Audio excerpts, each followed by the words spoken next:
Hello বন্ধুরা, আজকে তোমাদেরকে দেখাবো কুঁদরির একটা রেসিপি। তো কড়াইতে আমি এখন তেলটা দিয়ে দিলাম, এরপর দিলাম জিরে, এরপর দিলাম শুকনো লঙ্কা, এরপর কেটে রাখা কুঁদরি আর আলু দিয়ে দিলাম।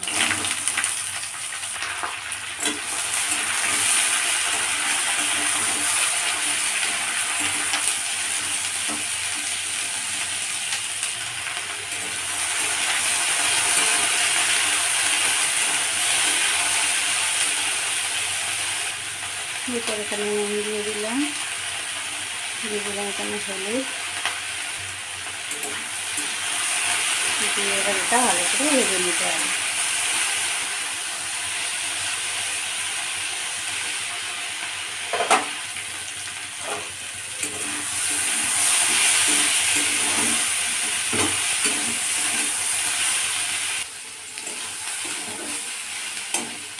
এইভাবে এটা ভালো করে ভেজে নিতে হবে। তো দেখো বন্ধুরা, রেডি ভাজা। তো এই দিয়ে শুধু গরম ভাতও খাওয়া যাবে, রুটি দিয়েও খাওয়া যাবে। এবার আমি একটা জায়গায় সার্ভ করে নিচ্ছি। তো এই দেখো বন্ধুরা, কেমন হয়েছে কমেন্ট বক্সে অবশ্যই জানাও।